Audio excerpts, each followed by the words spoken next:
Hello, guys. Today's the final episode of the year. I wanted to kind of recap and talk a little bit about how this year has gone, what it's meant, kind of give you some background on what's happening. Currently, I am in Las Vegas. I'm setting up the Stephen Young showroom. As soon as that's finished, I will transition into sales producers showroom and art flow trading, where I will wrap it up as a buyer. I'm here for a long amount of time. That it is not something I'm used to. I'm used to traveling a lot. I'm not used to being gone this long from my family. My husband came out to help me get settled. He got me a Christmas tree because I'm the weirdo that needs a Christmas tree, and just helped me get settled. It's super. He left this morning, so I've been like crying on and off. I'm still getting kind of like teary-eyed, but it's something that's really important that I do.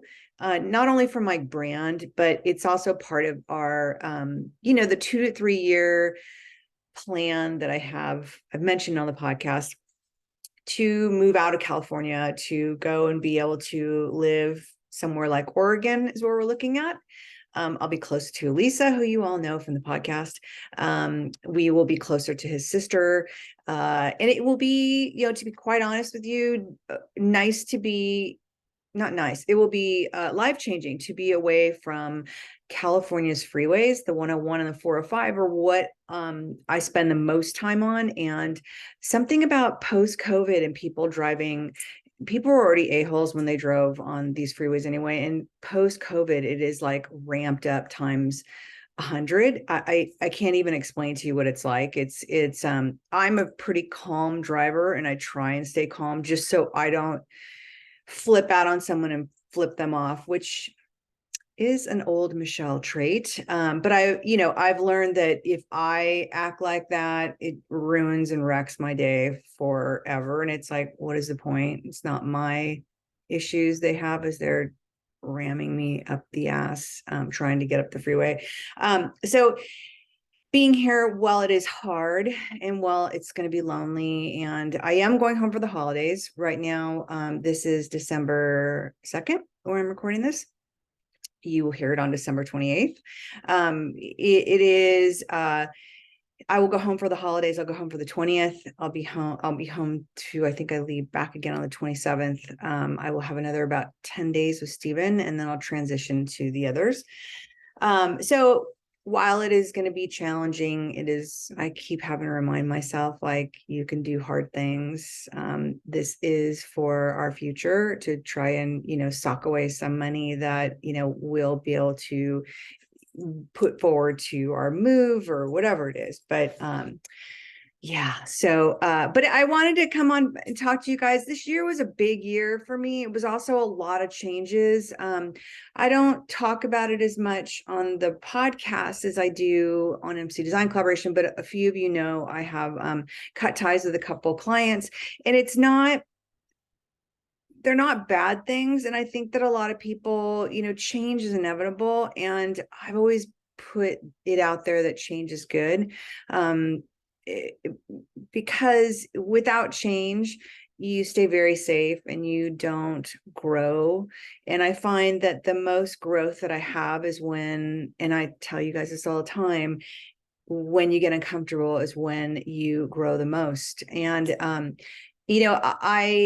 one client I stepped away from because we had been together for 10 years. Both of us had grown exponentially on our own. She grew huge as a designer in her store, and I grew myself as a designer, and people started to seek out me for my design experience. And with her, she didn't want somebody else's name on her brand for merchandising. It was important to her that it was solely her.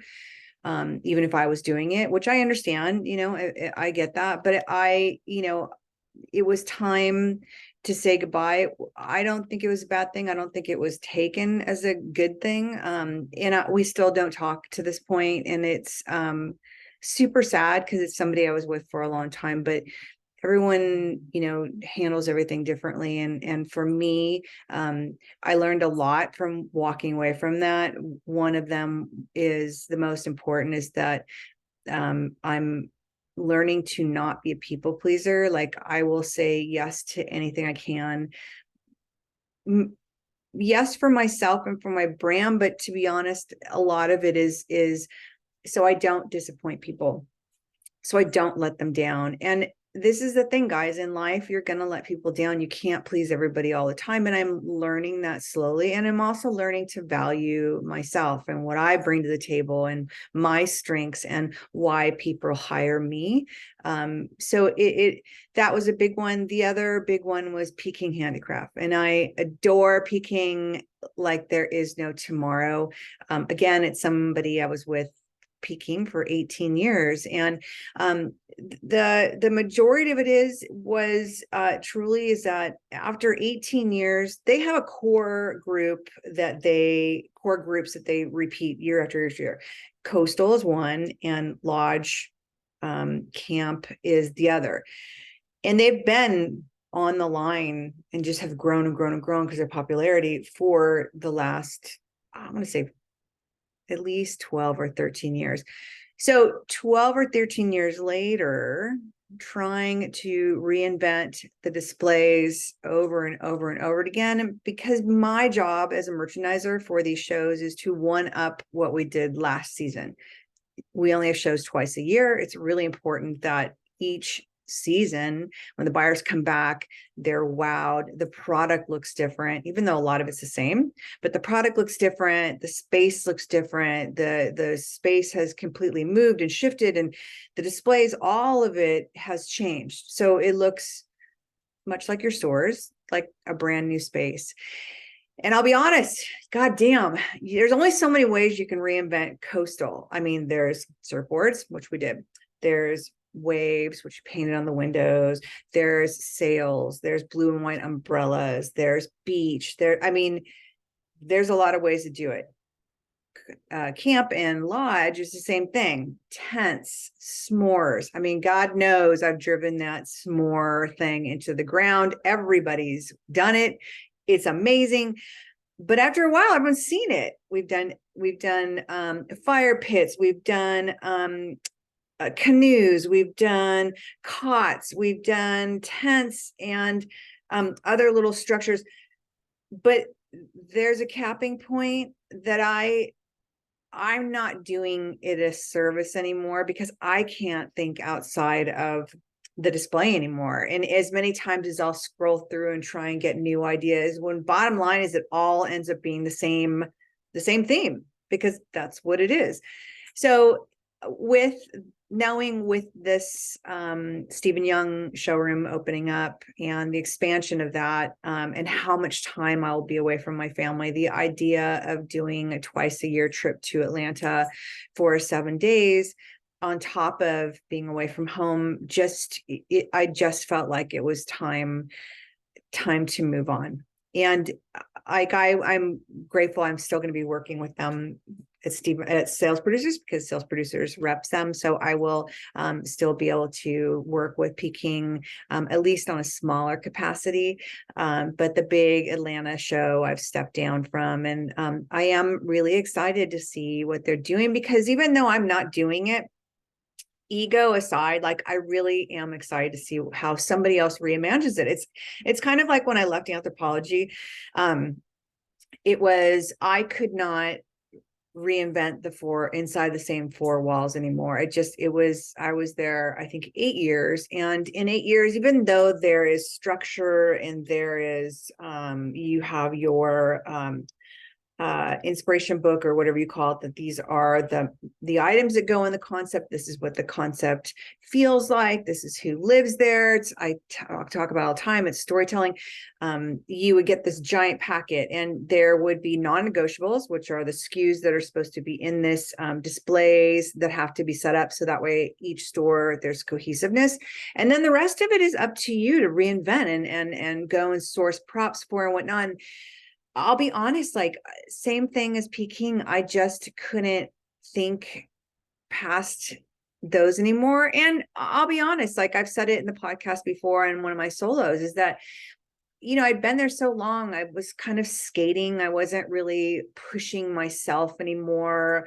I had become complacent, and, I had a manager that came in, and she was kind of a ball buster, and she called me out. And I, when I really sat down and thought about what I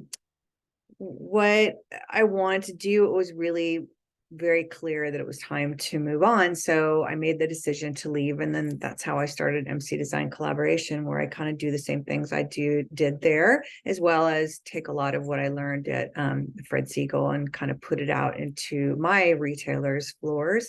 So that, those two big changes in clients was huge. I also have decided to kind of make a concerted effort of like stepping away from some of the smaller stores and whatnot, not because of any other reason other than to make up room and time in my schedule to be able to do this, to do more podcasts, and to be able to do more retail horror road trips where we go out on the road. And because I've been floating this myself, and because I've been bankrolling it, it's been really important that I obviously keep the money coming in and working. But there's a certain point where like right now, I just got off my day from Stephen Young. It's 4:30. I'm just getting home, and I need to get this in. So a lot of my interviews are done around my work schedule, which means, you finish a full day of work and I go out into my studio and record. And I will tell you that I don't even mind doing it because I love it so much. It's truly like this last year, the gift has been really this connection with you guys and with the people that we're interviewing. It's been so amazing that it's actually gives me energy, but I want to make room for more of it. And I want to make sure that I am not tired going into it, because even though it gives me energy and it gives me so much joy to do, it's still, if you've had a long day, it's the end of show season or holiday setups, or, I mean, that's why I took myself off interviews while I was doing the Bristol Farm setups, because we were doing overnights, and to try and have a conversation with somebody when you're that sleep deprived is just not entertaining. It's like not good. So my plan for 2023 is to really make more room to do more of this, to do more interviews, to do more retail road trips, and to really expand the brand. I'm very excited. We have new sponsors coming on this year. And I'll be honest, like when we started this, it started as a whim. I never really thought far enough down the line to think that we'd have sponsors, let alone multiple sponsors, let alone some of the interviews we have coming up. It was truly by the seat of my pants. And maybe that's the reason why it's going the way it is, because it's not forced, and it's not something that I'm trying to shove down people's throats. And you all have followed us and followed me, and solely without any kind of like heavy advertising, or it's all been word of mouth, guys. Like, you have done this, you have built this, and it's it's inspiring to sit back at the end of the year and to see where we've come. I mean, I think we just hit 12,000 downloads. Insane to me. I can say it now, you'll hear it. Coming up for the January shows, February, in January for the Las Vegas show, I am part of a roundtable of podcasters. It's going to be in, I believe, the building B. It will be myself and 3 other podcasters. I will be the retail podcaster. It will be moderated, and it will be so much fun to meet. Hopefully you guys show up and come listen. But it'll be the first time to be out there as Michelle Retail Horror on a stage with other podcasters. And that is incredibly exciting. The next exciting thing we're doing is New York Now has asked me to do a Instagram takeover. I will be covering tabletop and home. So excited. So you'll see me from the show floor, which means I will have a chance to go back to New York. I haven't been back to New York since my last setup for the Harper Group, which was the show prior to COVID and the pandemic shutdown. So it's been a long time since I've been in New York. I'm super excited because of people that I've met along the way because of this podcast. Nathan is going to be in New York. I'm very excited to meet up with Nathan. Amy from New York Now, who brought this opportunity to me. She and I will have a chance to hang out together. Michael from Cursive. I cannot wait to meet all these people in person. And all of this is due to this podcast. And it is just such a joy to ride the ride and see where it goes. And I'm honestly, like, I am so beyond grateful for this, but I wanted to make sure I came on and kind of told you guys what was going on and told you some of the lessons that I've learned this year and what I've been through and kind of where we're going. So the plan is for next year. We are still, the Retail Horror Road Trips is basically, we're circling back around to people that we have already interviewed, that you've already heard the interview, you've already heard about their store, and you're kind of like, a lot of you have DM'd me and like, I wish they showed more pictures. We want to see this store. I have hiccups all of a sudden. So the plan is we're going to see Urban Girl Accessories.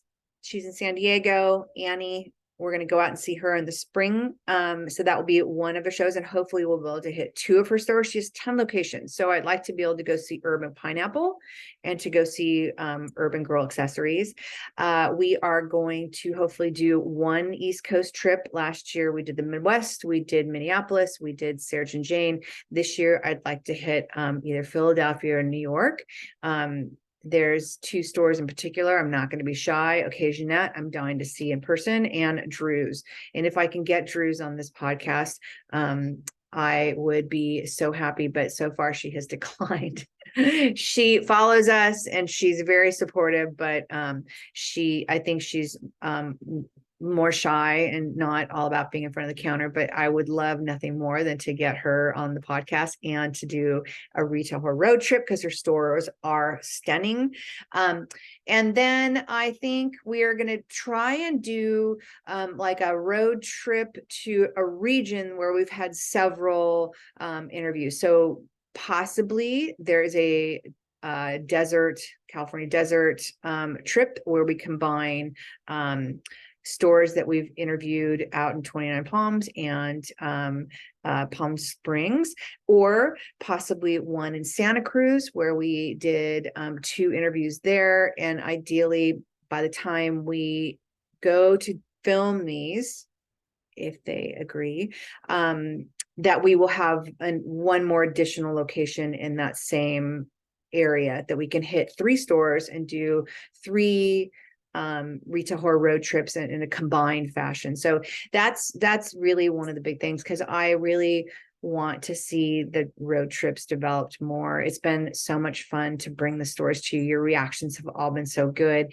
And it's, to be honest, I think it's just like, it's the missing piece of all of this, to be able to actually see the stores that people listen to and talked about the displays and their philosophies and the lessons they have learned. I think it's just like the icing on the cake, is to be able to see what they've created and how they do it, and walk through their store and talk about it at the same time. So that is the biggest thing for me. And some really big, amazing interviews coming up. We have talked to Iris Fuller, that owned Filamento in San Francisco from back in the day. You younger kids aren't going to know this store, but for all of us who are old school retailers, everybody knows Filamento. It is such an incredible store. I am so excited to talk to her, because she hasn't talked to anybody since she closed her store. Nathan from Nathan & Co. is the sponsor for it. He came on and talked to her as well, because he's the person who put her name out there and tracked her down for us. The other is Ashley from the Boutique Hub. This is a huge one, guys. Like, Boutique Hub, I have been following and been involved in their platform as a buyer, and to be able to interview her and listen to her retail philosophy. And the biggest thing that I believe in myself is competition or community over competition. She just believes that we are stronger together as retailers who boost each other's up and who, cheer each other on. And it's not like, oh, look what she has, or, oh, she went out of business, or she has the same thing we do. It's all about cheering each other on and lifting each other up to make a stronger, better boutique, I don't know, community. And it was an incredible interview. So I'm super excited for 2023 to see what comes down the pipeline, new interviews that we're having, new road trips, and who knows, maybe there's some extra secrets coming down the line. So with that, I just want to say thank you guys so much for your support. I am speechless at times when I get DMs or people will comment in our Instagram page. I just honestly, like, it's something that I never expected. And I am so grateful for all of your comments and your support, and for tuning in every week, and for, telling me that you're learning stuff and you appreciate it, or something about a guest. Like, I really can't thank you enough. And it's the best gift I could ever ask for as this year closes out. So with that, thank you so much. I look forward to seeing you guys in 2023. Thank you.